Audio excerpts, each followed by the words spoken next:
once home to China's emperors and off-limits to foreigners. Now a popular tourist site and host to German Chancellor Friedrich Merz on his first official visit to China. Merz's next stop was a Mercedes-Benz factory. It's a joint venture between its German owners and the Chinese BAIC group. Merz is hoping this trip will get more German goods sold in China. At the moment, there's a trade deficit in China's favour, which means Beijing sells more to Germany than it buys. The deficit between Germany and China currently stands at over $94 billion. Since 2020, within 5 years, this has quadrupled. This dynamic is not healthy. We are therefore addressing it and want to open up ways to reduce this trade deficit at our expense. Chinese Premier Li Qiang says the two nations can increase already existing trade in automobiles and chemicals, and expand cooperation in emerging fields like artificial intelligence and biopharmaceuticals. But China's high level of production is an issue Europe struggles to overcome. Besides trade, the war in Ukraine was also on the agenda. I have asked my conversation partners to use their influence to end Russia's war of aggression against Ukraine. Beijing can use its influence to achieve this. We also know that signals from China are taken very seriously in Moscow. This applies to words as well as actions. Europeans have relied on the US for help with defence, particularly in Ukraine.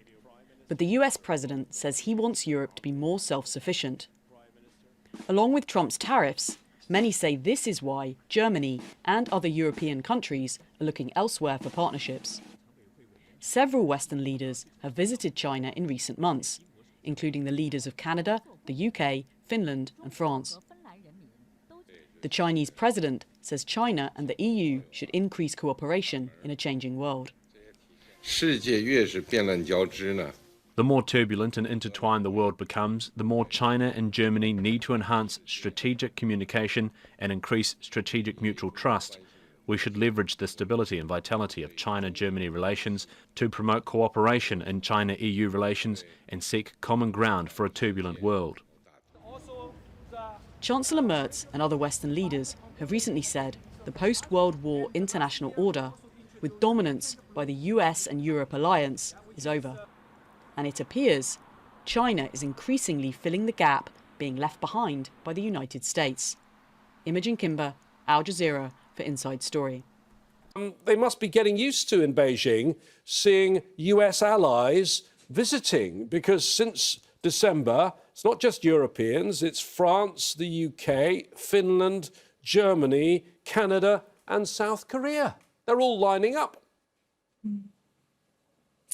Oh, well, this is a relatively surprise to Chinese leaders. But as we can see, what's interesting is their attitude of this take it or leave it towards the request or the friendly gesture from those European leaders.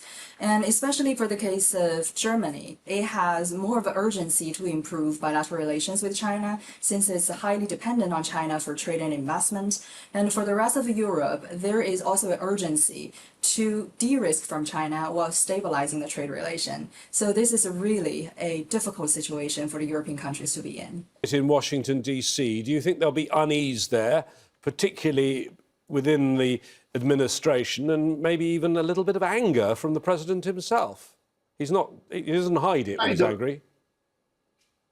Yeah, I don't think so. I think, we welcome, I'm not speaking for the president, but I'm speaking as a U.S. specialist in China. I think we welcome others from the West, having a stronger relationship with China, improving trade ties between China and the West, and the more that we can get leaders from other industrialized countries having talks with China and making sure that both sides understand the value in such a relationship. That's very important. And I would hope that Mr. Trump would not be angered about it, but I think you never know with Mr. Trump's behavior, frankly. Interesting that in recent years, relatively, the imports from China have gone up, and the exports to China have gone down, meaning that instead of that surplus that Germany used to rely on, there's now a deficit. Some concern, is there not, in Germany about this, because it's affecting Germany's auto industry, its manufacturing industry, and leading to job losses? Absolutely. And actually, this trade deficit is only part of the story, because there's also a lot of competition in certain countries worldwide between Chinese and German manufacturers. And let us be clear, Germany and China have a very similar industrial structure. Yeah, so China is aiming for similar industries as Germany is, and you feel it especially in the automotive sector. So yes, absolutely, this is of big concern. We have also the situation that part of the trade that would, the exports that would go into the US is also diverted into Europe. So this is a big concern. I'm a bit skeptical that this will really be solved by this visit. We know from experience that, reducing trade deficits is a very hard game. So yeah, in a certain way, you can say that the German economy and industry is quite challenged by the Chinese competition. And the suggestion is that some of the things that China is doing are unfair. The Chinese currency, for example, is weak, deliberately dumping products which in a situation where they are actually being put on the market in Europe for less than they cost to produce in some cases, and subsidies to Chinese companies. I mean, are these accusations, in your view, founded? The two countries are giving very different opinions regarding those issues. For China, this is actually a feature of the economy, of China's economic model. The state subsidy were quite substantial in the first 30 years of Chinese reform era. That's from the 1980s all the way to the late 2010s. But since then, the subsidies directly coming from the state has been receding. But overall, for the exports going to Europe, they're actually selling at the highest premium globally. So for Chinese producers, they are in this fierce competition in the homeland, and there's a extended working long hours for average worker. So clearly there's a lack of labor protection in that regard. But from the China perspective, there is really not much China can do when it comes to reducing the trade surplus with the rest of the world. Because one thing is that China is doubling down on its investment in innovation and automation, and the more you invest in technology, the more cost efficient the system would be. So the cost is going down. And the revaluation of the currency is actually on China's agenda, and we see this gradual revaluation throughout the past year or so. So now the Chinese leaders have higher tolerance for yuan volatility. It's in China's favor. But there wouldn't be a kind of massive revaluation for no good reason. So I guess that's where the two leaders actually run into some major disagreements. It's really hard for either side to make concession.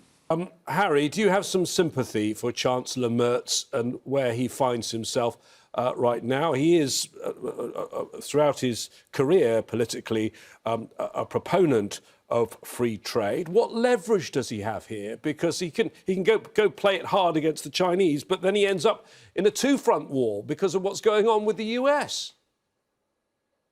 Yeah, I think you're absolutely right. I mean, this is a three-way dance, if you will, with this optic of this conversation. But I would be really careful about celebrating the absence of Chinese or the reduction of Chinese subsidies. I think what has happened, and I've done a lot of work on the ground in China, in many factories and obviously at high levels of government, the subsidies have changed from explicit subsidies to implicit subsidies.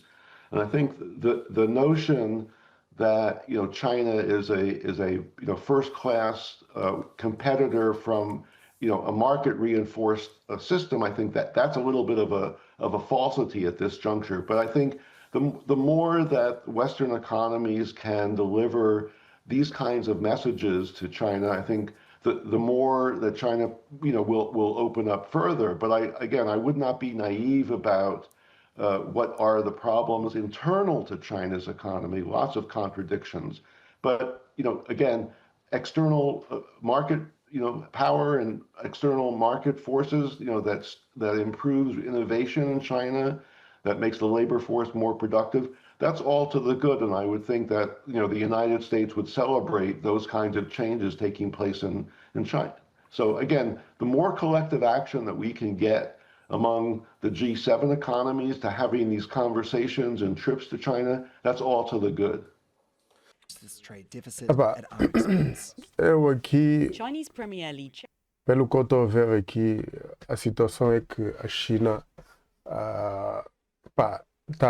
é melhores,